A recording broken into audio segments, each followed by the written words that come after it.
मार दिया मात्र कितना घंटा में, 4 बजे से लेकर 4 बजे शाम तक 28,000 को गाजर मूली के जैसा काट दिया।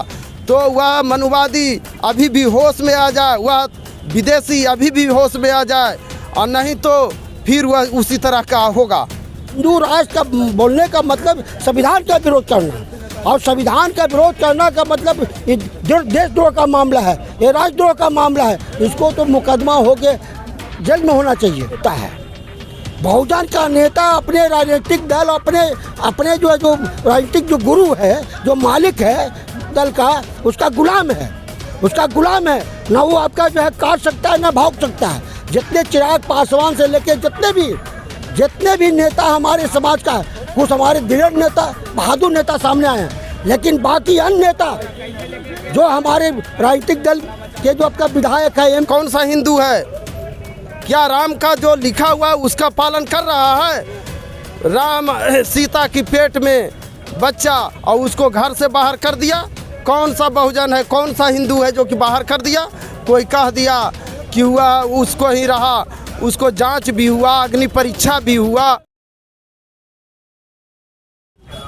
मेरे साथ ही इस वक्त अनिल क्रांति जी हैं, एडवोकेट हैं। हम इनसे जानेंगे कि जो लीगल प्रोसेस में जो होता है, अभी एक बागेश्वर धाम का धीरेन्द्र शास्त्री है नाम के एक व्यक्ति हैं जो कि कथावाचक के तौर पर जाने जाते हैं। उनका कहना है कि जो देश है, देश का जो हिंदू है वो हमारे साथ आए और हम भारत को हिंदू राष्ट्र बनाएंगे। तो लीगल तौर पर सर आप इस पर बताएं हमें कि क्या ये इस तरह का जो है प्रावधान हिंदू राष्ट्र बनाने का, ये संविधान में किसी तरह का भी कोई प्रक्षेप है? सबसे पहले हमें कहना चाहेंगे जी कि जिस प्रकार का बयान आया धीरेन्द्र शास्त्री का, ये कोई बाबा नहीं, एक कोई चमत्कारिक नहीं, ये आपका कहने का मतलब लौंडा है।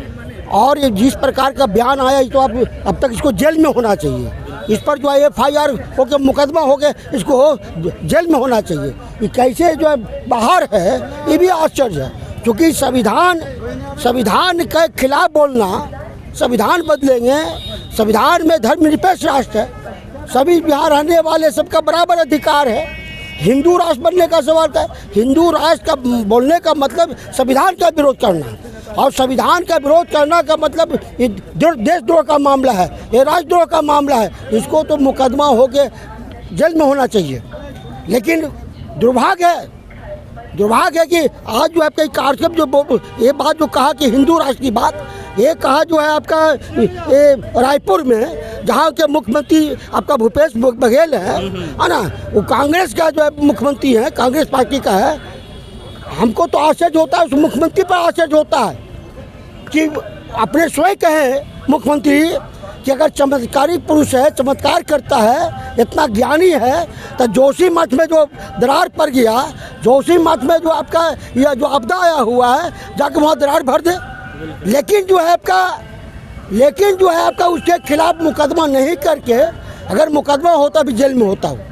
इसलिए है ना, आज के तारीख में हम कहना चाहेंगे जितने बहुजन का नेता है, बहुजन का नेता अपने राजनीतिक दल अपने जो राजनीतिक जो गुरु है, जो मालिक है दल का, उसका गुलाम है, उसका गुलाम है। ना वो आपका जो है काट सकता है ना भाग सकता है। जितने चिराग पासवान से लेके जितने भी नेता हमारे समाज का, कुछ हमारे दृढ़ नेता बहादुर नेता सामने आए हैं, लेकिन बाकी अन्य नेता जो हमारे राजनीतिक दल के जो आपका विधायक है, MP है, मंत्री है, वो सारे नेता जो है, वो सारे नेता न काट सकता है ना भाग सकता है, एक गुलाम नेता है ना। और फिर हम कहना चाहेंगे कि जो हिंदू ग्रंथ की बात है, हिंदू ग्रंथ ब्राह्मणों का ग्रंथ है, सिर्फ ब्राह्मणों का महामहिमा है। बाकी देश के जो बहुजन समाज है, OBC, SC, ST, इसके प्रति सिर्फ घृणा और सिर्फ नफरत ही नफरत है। साथ ही हम कहना चाहेंगे जितने हिंदू का देवी देवता है, ये ब्राह्मणों का देवी देवता है। ये आपका जितने भी देवी देवता ब्राह्मणों का देवी देवता, वो आपका जो है हिंदू धर्म ब्राह्मणों का दुकान है, धंधा है, रोजगार है, व्यवसाय है, और ये कोई धर्म नहीं है। साथ ही हम कहना चाहेंगे आज हिंदू राष्ट्र की बात हो गया, ब्राह्मण राष्ट्र, जिसकी आबादी 3% अल्पसंख्यक है। आइए जो आपको हिंदू का मतलब ब्राह्मण, इसलिए ये देश का दुर्भाग्य है, ये देश का दुर्भाग्य है कि आज देश में जो कुछ हो रहा है उसके पीछे कारण है कि हम बहुजन जो समाज है जिसकी आबादी 85%, हम एक नहीं हैं, हम जाति उपजाति में बटे हुए हैं। और जिस दिन बहुजन एकता हो जाएगा, 85% अगर एक मंच पर आ जाएंगे, उस दिन मनुवाद का सत्यानाश हो जाएगा। और सत्यानाश बिना सत्यानाश का भारत कभी विश्वगुरु नहीं बन सकता है। विश्वगुरु भारत था, उसमें कोई जात पात नहीं था। इसलिए आज के तारीख में हर हाल में मनुवाद का सफाया करना होगा। मनुवाद का सत्यानाश किए बिना यहाँ के रहने वाले लोगों का विकास संभव नहीं है। इन्हीं तमाम बातों के साथ अपनी बात हम समाप्त करते हैं। जय हिंद, जय अम्बेडकर, जय बहुजन समाज, बोल 85, जय मूल निवासी। मेरे साथ भीम आर्मी के और भी युवा कार्यकर्ता हैं, उनसे बात करेंगे। इधर आप सर बोलेंगे। अरे कहाँ से उतना लगेगा भाई, उतना 20 मिनट तो ऑलरेडी हो गया। हम तो ये सब बोल लेंगे दूध में। सर के पहले क्या नाम है भूल गए, पूरा आ रहा है वीडियो। मेरे साथ एडवोकेट आशुतोष जी हैं, उनसे हम जानेंगे कि आज जो है आपने परमहंस जी का पुतला जलाया है ना। और उसी तरह का जो एक और कथावाचक है जिनका नाम है धीरेंद्र शास्त्री, वो कह रहे हैं कि हिंदू मेरे साथ आए और हम भारत को हिंदू राष्ट्र बना देंगे। संवैधानिक तौर पर, कानूनी तौर पर, ज़्यादा घुमा फिरा के ना शॉर्टकट में हमें बताएं, क्या ये कानूनी तौर पर संभव है? शिक्षा मंत्री पर जो बयान दिए हैं परमहंस, उसे संत परमहंस नहीं कहकर आतंकवादी परमहंस कहें तो बहुत अच्छा होगा। इसीलिए कि शिक्षा मंत्री जो हैं, जो हमारे पूरे बिहार के सभी लोगों का वो है, और उस पर अंगुली उठाना, उसको जीभ काट के लिए लाकर कहना कि जीभ काट कर लिया वो, यह बात अगर प्रधानमंत्री को कहा जाता तो अभी वो जेल में रहता। लेकिन जो बिहार के चंद्रशेखर यादव हैं, वह ओबीसी के हैं, वह 85% के हैं, इसीलिए उस आतंकवादी परमहंस को जेल में नहीं डाला गया। सर मेरा सवाल, जहाँ तक रामायण की बात है, कौन सा हिंदू, हम पूछते हैं कौन सा हिंदू है? क्या राम का जो लिखा हुआ है उसका पालन कर रहा है? राम सीता की पेट में बच्चा और उसको घर से बाहर कर दिया, कौन सा बहुजन है, कौन सा हिंदू है जो कि बाहर कर दिया?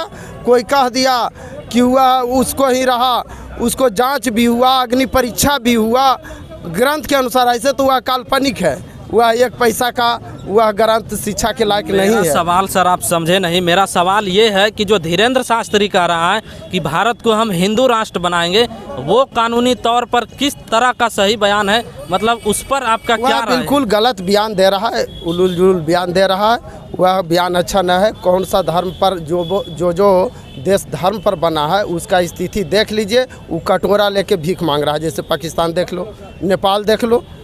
तो ये सब धर्म के नाम पर जो देश बना है वह कटोरा लेके, वही मनुवादी लोग चाहता है, आर्य लोग ना, कि यह कटोरा लेके भीख मांगे बहुजन।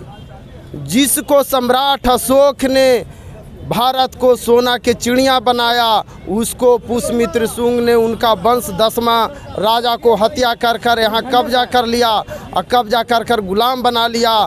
शूद्रों को कमर में झाड़ू, गियारी में मटका, कपड़ा पहनने का अधिकार नहीं, महिला को कमर से ऊपर कपड़ा नहीं पहन सकती है। जिसका नंगनी विरोध किया उसको मैंने ये किया, उसी का कारण न है कि भीमा कोरेगांव जानते हैं? जो भीमा कोरेगांव हुआ वह क्या था? संभाजी महाराज को मुगलों के साथ मिलकर वह ब्रह्मवादी मार दिया और वह अपने सत्ता पर काबिज हो गया। और संभाजी महाराज को जो टुकड़े टुकड़े काट कर फेंक दिया था, उसको जोर कर कर एक बहुजन थे, वह जोर कर कर उसको दाह संस्कार किया, उसका पूरे परिवार को ख़त्म कर दिया। और उसके बाद जो दलित था उस पर प्रतिबंध लगा दिया कि जो उसको खाना नहीं, शाम को धुआं नहीं जलना चाहिए उसके घर में, चलना है तो कमर में झाड़ू बांधकर, गियारी में मटका टांगकर, सारा प्रतिबंध लगा दिया। उसी के कारण न हुआ कि 28,000 ब्राह्मणों को 500 महारों ने मार दिया, मात्र कितना घंटा में 4 बजे से लेकर 4 बजे शाम तक 28,000 को गाजर मूली के जैसा काट दिया। तो वह मनुवादी अभी भी होश में आ जाए, वह विदेशी अभी भी होश में आ जाए, और नहीं तो फिर वह उसी तरह का होगा। जब अत्याचार करेगा तो प्रतिरोध होगा। चलिए, तो ये थे हमारे साथ एडवोकेट आशुतोष जी। और अभी 85% बहुजन एकता जो संगठन बनाया गया है उसके द्वारा बिहार शरीफ में घूमकर और आचार्य परमहंस जी का पुतला दहन किया गया, मनुस्मृति को जलाया गया।